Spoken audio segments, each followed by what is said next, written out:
Good afternoon, friends. Here's the traditional briefing about exposing the fakes and propaganda of the aggressor state. So, the new series is about as if the invading army has destroyed the weapons, namely the S-300s, missile systems that Slovakia has given to Ukraine. This is done for the obvious purpose of stopping the military assistance that the civilized world provides us with. In order to demotivate our partners through such fake messages, firstly by saying, don't give them weapons, they will be destroyed anyway. Secondly, to send another message, if you give these weapons, with a high probability, they will end up in the hands of the Russian army, and thus you do not arm Ukraine, but Russia. This information about the destruction of the S-300 systems is a fake. Thus, this was directly stated by the Prime Minister of Slovakia, Eduard Heger, who wrote about it in his official Twitter. This was also denied by the head of the Office of the President of Ukraine, Andriy Yermak. And the source of this fake was directly the spokesperson of the Russian Defense Ministry, Konoshenkov, who holds his daily briefings, where he puts wishful thinking into reality and creates a picture required by Russian propaganda, as if the Russian army is victorious on the territory of Ukraine. Every day, everything happens according to the plan. Ukrainian weapons are destroyed according to the plan.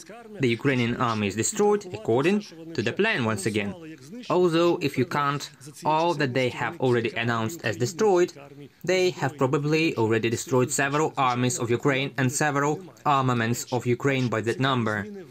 Of course, there is no face to liars. By the way, we see interesting changes in the rhetoric of Russian propaganda.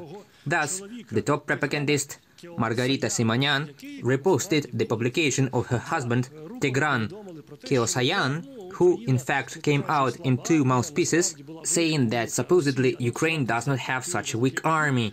In fact, it was a big mistake of Russia to announce the capture of Kiev in a few days, etc. Maybe we planned to be in Kiev on the fifth day and it was a mistake, Keosayan writes. There's nothing wrong with admitting a mistake at all. We do not fight some rabble, says this Tigran. We fight against very motivated Nazis, who were trained for 8 years by all Europe and America. This is a feat of our fighters, he writes. Thus, I repeat, they create an argument for the internal Russian media market for their citizens. Why Russian soldiers were killed en masse and why no serious goals were achieved by the Russian aggressor on the territory of Ukraine.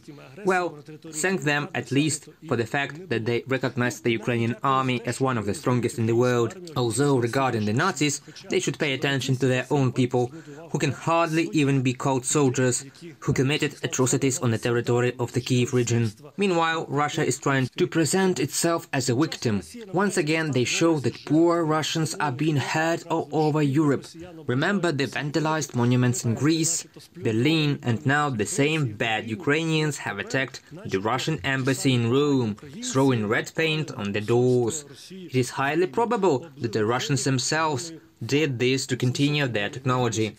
Being the aggressor on the territory of Ukraine, for the international community, for the Europeans who impose sanctions on them, they try to become victims of unfair treatment both from the Europeans and these terrible Ukrainian nationalists, who even in Europe are following them all around. Well, in order to create the illusion of change in the occupied territories, as if there is some support there, as if life is being arranged according to Russian standards, they spread information through their propaganda resources that supposedly in the occupied Melitopol they will celebrate May the 9th according to the Russian rules. The state traitor Helena Danilchenko, who has self-proclaimed herself as the leader of this city, writes about this even though there is a legitimate authority in the city which was eliminated by the occupants. Similarly, this Danilchenko said that schools, universities, colleges and everything are opening in Melitopol, as if life is turning back to normal.